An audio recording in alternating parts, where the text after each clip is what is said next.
So one key area where you are certain to be having some kind of problems with your image is the lens.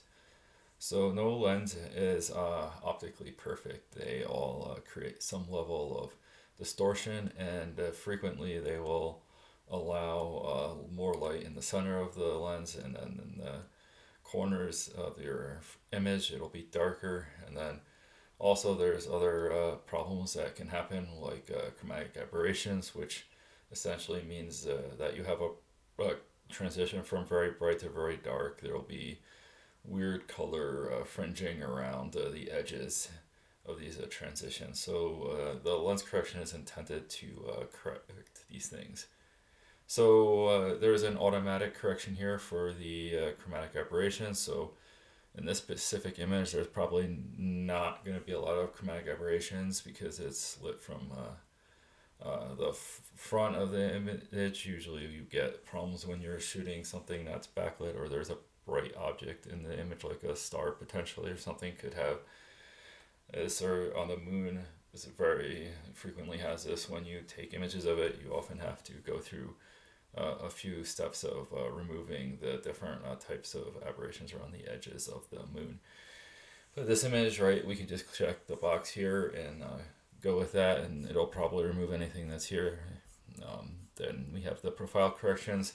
So the profile corrections work for two different things. So maybe if we unselect it and then reselect it here, yeah, you can see that the image actually changes.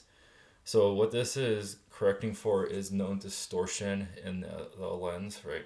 So if the image is flatter or more curved or something like that, we know what those dimensions are, because all these lenses that are the what I'm using here, the Sony 100 to 400 lens, right? That always has the same problems with distortion, so we can just automatically correct those.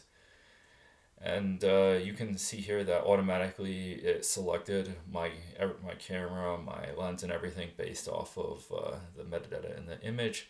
So if your camera did not save the metadata to the file for whatever reason, maybe you're not having electronics in your lens, so it doesn't know what lens it's using, you can come here and manually choose whichever lens you want, and then you can get the corrections that you need. So another way you can correct is through the manual options here. So there's a distortion correction, right? If we, for whatever reason, don't like what the automatic profile did, we can just uh, add our own corrections to it. And if you look here, you can see I can like curve out the image or flatten it, either way. So I think I'm okay with this in the middle. And then the same with the vignetting. That's another thing that the profile correction takes care of. And vignetting is essentially just the lighting at the corners of the image being darker, since the lens doesn't allow as much light in around the edges. So if we want to add vignetting here, you see we can do that, or we can actually add darker light vignetting either way if you want to look at it from that perspective, or you can just say you're fixing the dark vignetting or the light vignetting. But most lenses will have a darker vignetting by default around the corners, so usually you want to correct for that.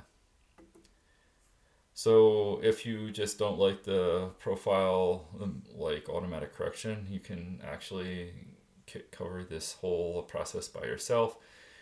So if you have, let's see, let's disable this and see if we can make some corrections here. So let's zoom in on something that looks really bright and see if we can find any aberrations in that around the edges. These things are actually looking pretty well exposed. Let's see here. Like, we can try to defringe that. You can see that the color changes at the edge here, right? This is probably some sort of fringing, and it doesn't look that bad in this image. Let's see if there's anything down here. Yeah, there's really, oh, there's some fringing right there. Let's try to take care of that. So there's the fringe color on the edge of these I guess supports here, beams. So in there, let's see if we can take our defringe tool here.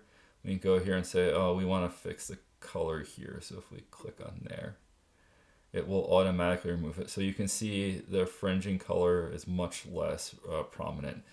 And it'll go through not only this location, but through the entire image and pick out that color on the fringing areas and try to correct it.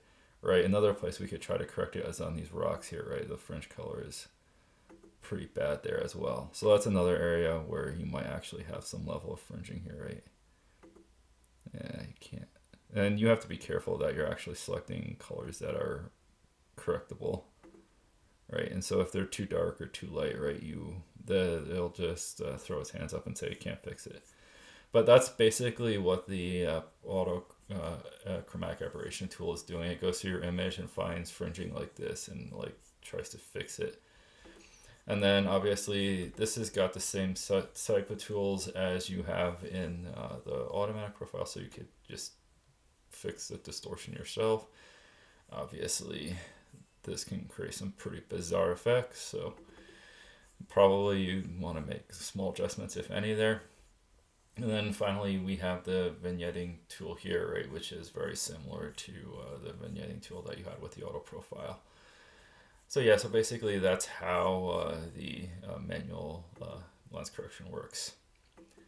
So yeah, let's just correct with the auto profile because I think that was doing a pretty good job, and then we'll move forward from there.